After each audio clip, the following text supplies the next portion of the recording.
Salut à tous et bienvenue sur la chaîne de Budo Édition, et aujourd'hui je vais vous présenter un ouvrage à propos du Katori Shinto-ryu par Ryusuke Otake. C'est parti!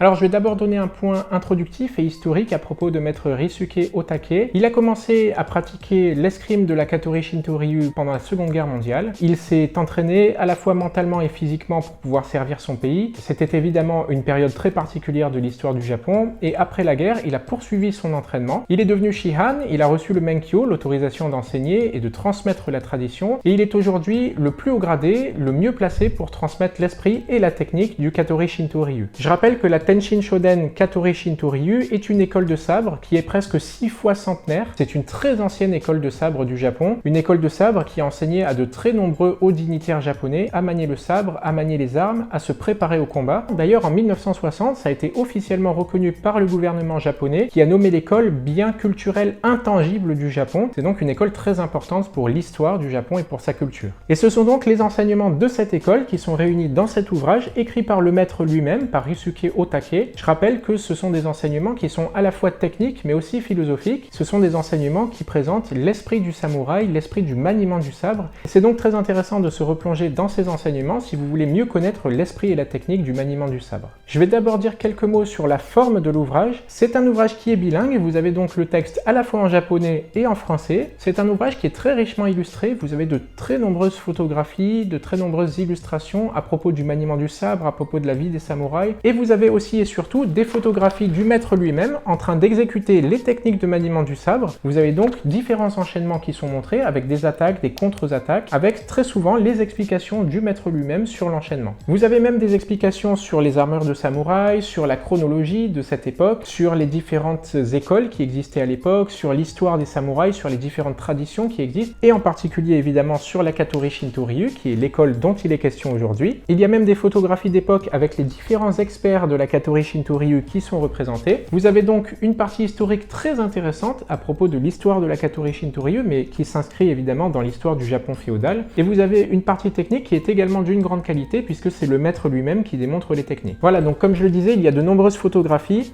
des photographies qui présentent également le matériel, c'est-à-dire les protections qu'utilisaient les samouraïs dans leurs armures, ou les protections de corps.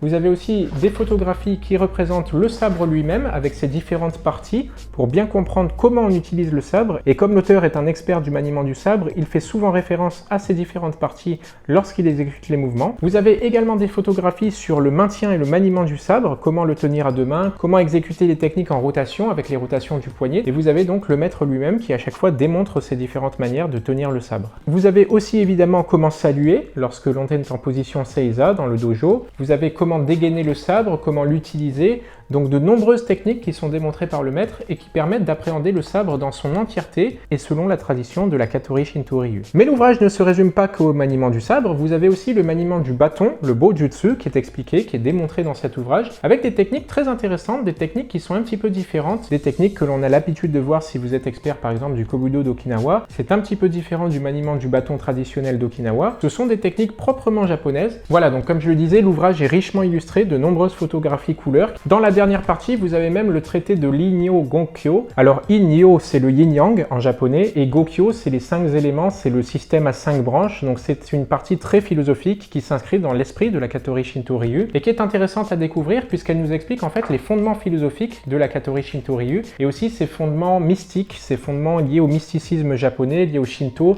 lié à la tradition et au folklore du Japon médiéval. Donc c'est une partie qui est proche de ce qu'on pourrait trouver par exemple dans l'essence du ninjutsu, mais une partie qui est très intéressante puisqu'elle montre que les samouraïs n'avaient pas simplement un maniement des armes, ils avaient aussi une compréhension philosophique des armes qu'ils utilisaient et qui s'inscrivait dans leur vie de tous les jours, dans leur vie qui était faite d'ascétisme, d'entraînement, dans cette vie qui était faite de service pour leur seigneur. Donc c'est l'essence même de la Katori Shinto-ryu qui est représentée puisque c'est une école de sabre très importante et qu'elle a été très active pendant le Japon médiéval. Il y a même des techniques de shuriken Shuriken Jutsu qui sont présentées, des techniques de lancer d'armes. Alors c'est assez intéressant parce que ce sont des techniques qui sont quand même assez proches de ce que l'on pourrait trouver chez les ninjas et qui sont quand même liées à l'esprit et à la philosophie du Katori Shinto-ryu. Il y a d'ailleurs un petit chapitre sur le ninjutsu puisque la Katori Shinto-ryu n'est pas simplement une école de maniement du sabre, même si c'est l'arme principale des samouraïs, c'est une école qui manie toutes les armes dans le but de servir le maître, dans le but de servir le seigneur, de connaître tous les arts martiaux. Donc c'est une école polyvalente, c'est une école qui ne se concentre pas sur une arme simplement, mais qui manie toutes les armes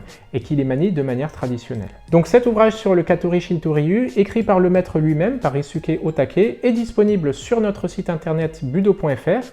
Il sera disponible partout en France au prix de 59 €. Je rappelle que vous pouvez également le commander sur Amazon, sur la Fnac, que vous pouvez également vous rendre à Budo Store à Paris si jamais vous habitez la région parisienne. Il sera également disponible évidemment dans toutes les librairies de France. Voilà, c'est tout pour moi et pour cette courte présentation du Katori Shinto-ryu par maître Ryusuke Otake. Je vous laisse et je vous dis à la prochaine sur la chaîne de Budo Édition. Salut!